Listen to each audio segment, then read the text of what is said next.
అంశాల మీద మాట్లాడాల్సిన అవసరం ఉంది. సీఎం గారు మాట్లాడిన అంశాలన్నీ విన్నారా?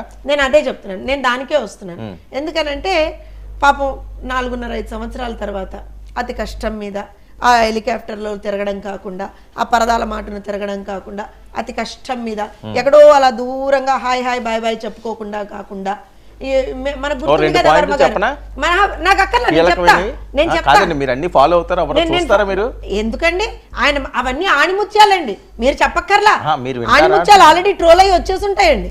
మీరేముంది అక్కడ? ఎందుకంటే అక్కడ మాట్లాడేది జగన్మోహన్ రెడ్డి గారు ఏంటంటే సింపుల్ గా నరకాసురుడు, రావణుడు, దుర్యోధనుడు కలిసి జగన్ మీదకి వస్తున్నారట. పాపం ఇటు జగన్ ఒక్కడు, అటు చంద్రబాబు దత్తపుత్రుడు బీజేపీ అట. 175 ఎమ్మెల్యేలు 25 స్థానాలు గెలిచి డబుల్ సెంచరీ కొడతారట. అది అరిగిపోయిన గ్రామోఫోన్ రికార్డ్. అది ఎప్పటి నుంచి అలా ఏం లేదు కదా, మళ్ళీ ఫ్రెష్ గా మాట్లాడండి. ఎప్పటి నుంచి ఇందులో ఏమన్నా చేంజ్ ఉందా? దత్తపుత్రుడు అనేది అంటున్నా, లేకపోతే అందరూ కలిసి వస్తున్నారు, నేను మీ బిడ్డని, నేను ఒంటరిని, నాకెవరూ లేరు, నేను అనాథని, నాకెవరూ లేరు, నన్ను మీరే ఆదరించాలి, అయ్యయ్యో బాబా బాబా అని అనుకో. నరకాసురుడు, రావణుడు, దుర్యోధనుడు అదే చెప్తున్నాను కదా. మొన్నేమో తన అర్జునుడు అని చెప్పుకున్నాడు. ఈ మధ్య నాకు తెలుసు ఆ స్క్రిప్ట్ ఎవరు రాసిస్తున్నారు, ఆయనకి ఎవరో ఏదో పేరు ఉందండి, ఆయన స్క్రిప్ట్ రాసిచ్చే ఆయన పేరు. ఆయన ఈ మధ్య కొంచెం పౌరాణికాలుగా ఆ రకంగా ఏదైనా కొంచెం ఇలా రాసిస్తే బాగుంటుందని ఎవరైనా సలహా ఇచ్చారేమో, అందుకని అలా రాస్తున్నాడేమో. ఆ స్క్రిప్ట్ ఆయన రాసివ్వడం, ఈయన చదవడం. మళ్ళీ దౌర్భాగ్యం ఏంటంటే ఆ రాసిచ్చిన స్క్రిప్ట్ చదవడానికి కూడా పాపం కింద మీద అవుతాడు పాపం, అందులో 10 తప్పులు మళ్ళా. సరే, anyways let's not get into that. అంటే మీరు ఆ మాట అన్నారు కాబట్టి నా నోట్లోంచి వచ్చింది అది. I'm sorry but I have to say that. అయితే ఇక్కడ నేను ఏమంటాను అనంటే, ఒక రాష్ట్ర ముఖ్యమంత్రి అండి ఆయన కదా, 5 సంవత్సరాలుగా రాష్ట్రంలో పాలన చేస్తున్నారు కదా. ఈ 5 సంవత్సరాల పాలనలో మీరు 2019లో ఏం చెప్పి అధికారంలోకి వచ్చారు, ఇవాళ ఈ 5 సంవత్సరాల్లో మీరేం చేశారు, రేపు రాబోయే మీకు నిజంగా ఇంకో టర్మ్ కావాలి అని అనుకుంటే మీరు మళ్ళీ అధికారంలోకి వస్తే ఏం చేస్తారు? ఇది కదా చెప్పాల్సింది. నాకు తెలిసి ఇదే కదా చెప్పాల్సింది. చంద్రబాబు గారు ఇదే కదా చెప్పాలి. చంద్రబాబు నాయుడు గారు ఏం చెప్పాలి? మేము అదే చెప్తున్నాం కదా. మేము 2014 నుంచి 2019 వరకు మేము హయాంలో ఉన్నప్పుడు ఏం చేసాం అన్న, క్యాంటీన్ల రూపంలో కావచ్చు, చంద్రన్న బీమా రూపంలో కావచ్చు, ఆదరణ పథకం విషయంలో కావచ్చు, విదేశీ విద్య రూపకంగా కావచ్చు, పెళ్లి కానుక విషయంలో కావచ్చు, పండగ తోఫాలు కావచ్చు, ప్రతిదీ మేము ప్రజలకు ఏం చేసాము ఎన్నిసార్లు బటన్ నొక్కారో 2,70,000 కోట్ల రూపాయలు ఆయన అదే చెప్తున్నాడు. బటన్ నొక్కాను నొక్కాను నొక్కాను అని చెప్తున్నాడు. ప్రజలేమో మాకు నిజంగా కూడా డబ్బులు ఒకసారి పడ్డాయండి, ఒకసారి పడలేదండి, ఏంటో అండి మాకు అర్థం కాలేదండి. నిజంగా ఇవాళ విజయవాడలో ఒక అమ్మాయి చెప్పిందండి, నార్మల్గా షీ వాజ్ జస్ట్ ఏం చెప్పింది అని అంటే, అయ్యా మాకు నా తమ్ముడు ఇంటర్మీడియట్ ఏదో చదువుతున్నాడు, నేను డిగ్రీ చదువుతున్నాను. అప్పుడు వాళ్ళ తమ్ముడు స్కూల్లో ఏదో ఉన్నాడు లాస్ట్ 2 years బ్యాక్. సో ఆ టైంలో మాకు ఏదైతే అమ్మఒడి రావాలో అది వచ్చేదండి.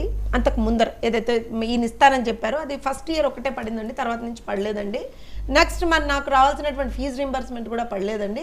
మొదటి సంవత్సరమే పడింది, తర్వాత ఏది పడలేదండి. ఎందుకు పడలేదమ్మా అంటే, మాకు సొంత ఇల్లు ఉందని వెళ్ళలేదండి, మాకు కరెంట్ ఛార్జీలు ఎక్కువ వచ్చాయని, మాకు కరెంటు బిల్లులు ఎక్కువ వచ్చాయని వెళ్ళలేదండి. ఇవన్నీ అంటే ఇవి these are the things that are happening on ground. Varma గారు, ఇప్పుడు మనం ఇలా కూర్చొని ఆయన కాదండి, ఇప్పుడు ఏదైనా పథకాలు ఇచ్చినప్పుడు దానికంటూ ఒకటి ఉంటుందా, ఈ విధి విధానాలు ఉండాలని? అవునా? అమ్మఒడి పెట్టినప్పుడు ఏం చెప్పారండి? చెప్పండి వర్మ గారు, అమ్మఒడి పెట్టినప్పుడు ఏం చెప్పారు? ఏం చెప్పారు? ఇంట్లో ఎంతమంది పిల్లలకు ఉంటే అంతమందికి ఇస్తాము, 15,000 ఇస్తా ఉన్నారు. లేదు తర్వాత వర్మ గారు మీరు నన్ను అడిగారు, నేను చెప్తున్నా కదా, మీరు నన్ను అడిగారు ప్రశ్న, దాని మీదకి వెళ్తే మీరు అన్నారు కదా పథకాలు అని అంటే, ఆ రోజు నీవేమీ చెప్పలేదే, మీకు సొంత ఇల్లు ఉంటే ఇవ్వము, లేకపోతే మీకు కరెంట్ ఛార్జీలు ఇంత వస్తే ఇవ్వము, కరెంట్ బిల్లులు ఇంత వస్తే ఇవ్వము, లేకపోతే ఇది జరిగితే ఇవ్వము, లేకపోతే 2,000 రూపాయలు మేము కట్ చేసుకుంటాము, స్కూల్ డెవలప్మెంట్ కి, బిల్డింగ్ డెవలప్మెంట్ కానీ 2,000 కట్ చేసుకుంటాం, ఇవన్నీ చెప్పారు ఆ రోజున? చెప్పారా? చెప్పలేదు కదా. సంపూర్ణ మద్యపాన నిషేధం చేస్తామని చెప్పింది వాళ్ళే. ఎందుకు చేయలేదంటే, లేదండి మాకు ఇప్పుడే మాకు కళ్ళు తెరుచుకున్నాయండి, అవగాహన లేమితో ఆ రోజున మేము మాట్లాడండి అని వాళ్ళే చెప్పారు కదా. చంద్రబాబు నాయుడు గారు కూడా ఒక వీడియో వైరల్ అవుతుంది కదా, మంచి ధరలకి మంచి. నేను ఒక విషయం చెప్తానండి, నేను మళ్ళీ చెప్తున్నా, వీళ్ళు ఏదైతే సిపిఎస్ రద్దు విషయంలో ఆ రోజున చేశారు, మేము ప్రభుత్వంలో ఉన్నాం కదా, అప్పుడు మేమేం చెప్పాం, వయబిలిటీ గురించి మాట్లాడాం, దానికి ఏ రకంగా దాన్ని చేయగలం, ఎంత చేయగలం, ఎంత చేయలేము, అసలు దాంట్లో ఏం చేయగలం అనేటువంటిది ఆ రోజున మేము చాలా క్లియర్గా ప్రభుత్వంలో ఉన్నప్పుడే చెప్పాం, whether it is possible are not అనేది. లేదు లేదు చూసావా చంద్రబాబు నాయుడు గారు చేయనంటే So, నేను చేస్తా వారం రోజుల్లో నేను రాగానే చేస్తానన్నాడా? So, తర్వాత ఏం ప్రజలు చెప్పాడు? మీ వైపు చూస్తున్నారు తర్వాత అంతేనా? ఏం చెప్పాడు? అవగాహన లేమండి, మాకు తెలియదండి, మేము చేయలేమండి అన్నాడు. Okay. సో నేను ఏమంటే అబద్ధపు హామీలు, దొంగ హామీలు, కాని అలవి కాని హామీలు ఏవి కూడా తెలుగుదేశం పార్టీ ఇవ్వదండి. Okay. మేము చేయగలిగితేనే దాన్ని చెప్తాం, Okay. చేయగలిగిందే మేము దాంట్లో ఆన్ పేపర్ కూడా పెడతాం. Okay right. అరుణ గారు వినిపిస్తుందా? రీజన్ మోహన్ రెడ్డి గారు